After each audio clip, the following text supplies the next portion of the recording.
Okay, in this lesson we're going to learn about our final compound nomenclature called acid nomenclature. Acids are special compounds. They all start with a hydrogen. They are covalent compounds, but they act like ionic compounds, which we've seen in lab. They taste sour or bitter, so you can imagine tasting a lemon. That would be highly acidic. It has a high concentration of citric acid. And for something later on in the school year, we want to know that acids donate a proton in water. And I included a picture of the pH scale. I'm sure you've heard of pH before. Acids are all lower than a pH of 7. So these are all of our acids right here. Anything lower than a pH of 7 is considered to be acidic. So let's go over the rules that we have for acid nomenclature. There are 3 rules. One is for binary acids. Whenever you have a binary acid, remember the term binary means 2, so we're talking about hydrogen and an anion of some sort. You add hydro as a prefix, and you drop the ending of your anion, and you add ic as a suffix to the stem of the anion. So let's take H2S as an example. Under our current rules, we would call this dihydrogen monosulfide. But because this is an acid, and we know this is an acid because of the H, we have to name it differently. Once we identify this compound as an acid, we're done looking at the H. We don't care about the hydrogen anymore. We are now concentrating on our anion, the sulfide ion. Normally, we would have this be written as sulfide, but we're going to cross out the ending. We're going to add hydro, and we're going to add the ic ending, but hydrosulfic doesn't make too much sense. So what the creators did is they added sulfur back and added the IC. So our final answer is hydrosulfuric acid. Ternary or oxyacids have 2 different rules. For ternary, we have to look at polyatomic ions or oxyanions that we've learned about. If we take a look here, we have 2 different endings for our polyatomic ions. There are a few exceptions like cyanide and peroxide, but if we look here, we all recall that we have an ITE or ATE ending with our polyatomic ions. If we have an anion that starts with that ends in an ITE ending, we drop the ITE ending and we add OUS. So when we take a look here at H2SO3, again, we use the hydrogen to identify that we have an acid, and now we look at our polyatomic ion. Now you might be wondering, wait a minute, Mrs. Smith. If these are covalent compounds, why do we have polyatomic ions? Well, when these compounds hit water, they ionize, and we get a hydrogen, which is a +1 because it can donate an electron. It can also accept one, but it can donate. And then we get some anion with a negative charge. In this case, we have SO3 -2. And so to offset this -2 charge, we need to have 2 hydrogens, which is why we write the formula H2SO3. Now SO3 is sulfite. Note the ITE ending. So we get rid of the ITE ending and we add the OUS ending. Again, this is special because it's not just sulfus, we actually put the UR back in for sulfur and we call it sulfurous acid. For ATE endings, it's very similar except you drop the ATE and you add IC. Notice here there's no hydro. Hydro is only for the binary acids.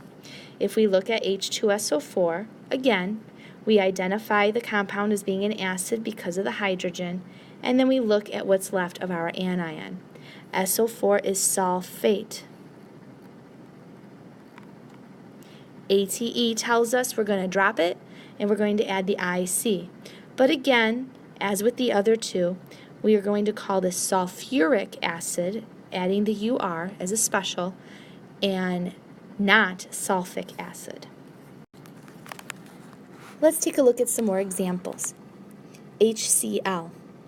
How many elements do you see in this compound? You're right, 2.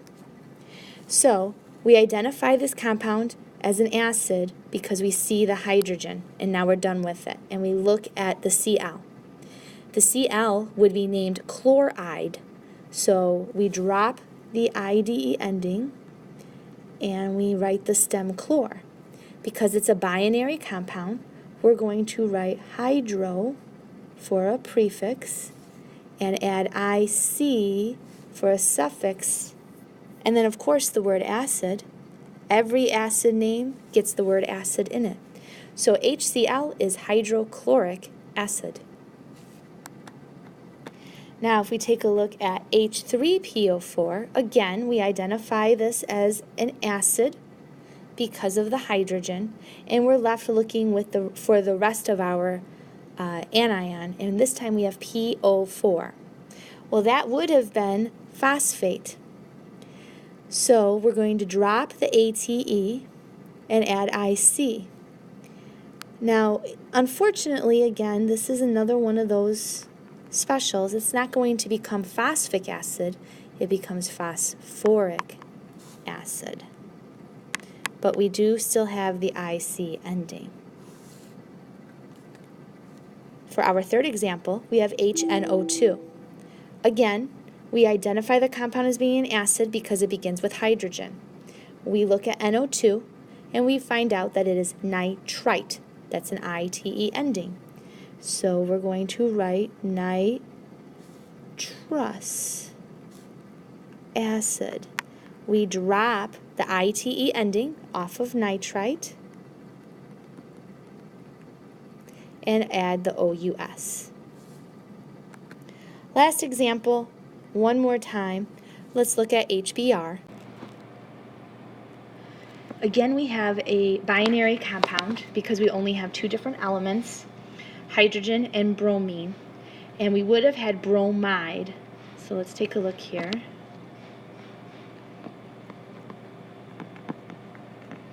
Because of this IDE, we have to add the prefix hydro, and then our stem, brome for bromine, and then ic. And then we add the word acid. Writing the formulas of a given acid require a little bit more work. You have to work backwards from what you're given. If you notice, every single compound name here has the word acid in it. So this is how you know you're going to start with a hydrogen of some sort. So for each problem, we know we're going to start with a hydrogen.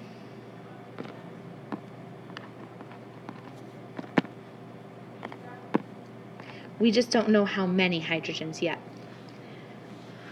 We have to work backwards from what we're given. So for the first example, chromic acid has the IC ending. We cross out the IC ending, and IC relates to ATE. So on our gold sheet, we're going to look at chromate. When you look up chromate, it is CrO4 with a -2 charge. In order to offset that -2 charge, you need 2 hydrogens. If we look at it from a puzzle piece perspective, chromate has a -2, and we need 2 hydrogens in order to offset that. If we look at hydrophosphoric acid, we have to recognize the hydro prefix and the IC ending. This tells us that we're looking for a binary compound, and we're looking at our periodic table to figure out what element would represent phosphor, the stem that we're given right here. And if you're guessing phosphorus, you're right. So we add P for phosphorus. According to our valence rules, phosphorus would get a -3 charge, which means we need 3 hydrogens to offset that. If we look from a crisscrossing perspective, hydrogen gets a +1 charge, phosphorus gets a -3, so we need 3 hydrogens to offset that -3. For our last example, we're going to look at chlorous acid. The first thing you should look at here is the OUS ending, and we know that OUS relates to the ITE ending on our gold sheet for our polyatomic ions. When you look up chlorite, you see that it is ClO2. It has a -1 charge, which means you only need 1 hydrogen. So this is how you write the formula of a given acid, and you've also learned how to write the name of a given acid. If you're wondering about how you're going to remember this, you can remember this little mnemonic device. I ate ick and got ite us. This works for your polyatomic or oxy acids. For your binary, you have to remember IDE becomes hydro and ick.